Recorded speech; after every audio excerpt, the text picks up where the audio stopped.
Kjo është broshura e publikuar nga kryetari aktual i komunës, nga ku mund të shihen analizat dhe të arriturat gjatë periudhës 2005-2008. Sot, komuna e Strugës me punë të palotshme arriti që borxhet t'i shlyejë plotësisht. Me çfarë përgjegjësie e pohon këtë kryetari i komunës? Është dokumentuar deri tani që komuna e Strugës ka një borxh mbi 2 milion euro. Vetëm kompanisë Ilinden, ajo i ka një borxh me vlerë prej 97 milion denarësh. Është dokumentuar që komuna e Strugës ka një borxh prej 2 milion eurosh, ndërsa dihet që borxhi total i komunës ka vlerën mbi 4 milion euro. Në broshurë përmenden edhe mbrëmjet strugane të poezisë. Sa për informacion, poezia shqiptare në këtë manifestim është vetëm 5% prezente, ndërsa ajo maqedonase mbi 90%. Po, është e vërtet që janë bërë disa ndryshime në planin general urbanistik apo në planet detale urbanistike, por pyetja është sa dhe për kë? Nga 389 hektar, sa është totali i sipërfaqes së komunës së Strugës, janë reviduar vetëm 41 hektar, që në shifër bën 10.6%. Nga 48 fshatra që i ka komuna e Strugës, për 4 vjet pushtet është investuar vetëm në 14 prej tyre. Pra në 34 fshatra nuk është shpenzuar asnjë qindarkë. Gjithmonë duke ju referuar broshurës zyrtare të komunës, janë realizuar vetëm 40 projekte në infrastrukturë, edhe atë në 13 fshatra. Do marrim vetëm disa shembuj. Zgjerimi i rrugës Tefelliç Shumë,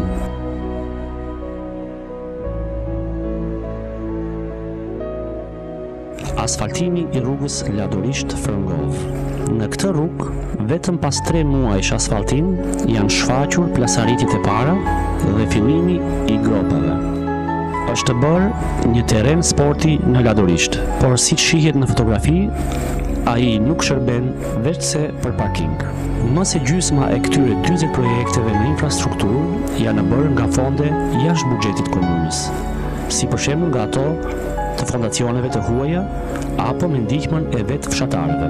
Pra pyetja që shtrohet është, sa nga këto 15 milion euro duhet të ketë investuar zoti Merko në këta projekte gjysmake?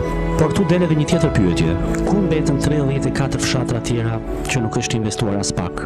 A thua ata s'kan nevojë në infrastrukturë, në urbanizëm e tjerë? Do përmendim vetëm disa nga këto 34 fshatra: Bixhov, Dobovjan, Tatesh, Mislodesht, Bogovic, Drenok, Belice Poshtme, Belice Epërme, Mislodesht, Podgorc, Novosel, Poum, Zhepin. Nga këto 15 milion euro, thua sa ka kushtuar projekti në arsim për marrjen e kompetencave dhe pronësisë mbi shkollat fillore të mesme dhe qerdheve për fëmijë?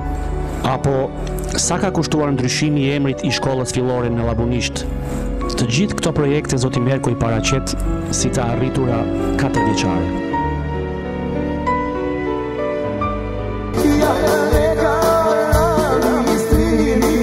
Jam krenar për gjithë atë që ka kam bërë.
Por jam krenar për gjithë atë që ka kam bërë.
Jam krenar për gjithë atë që kam bërë.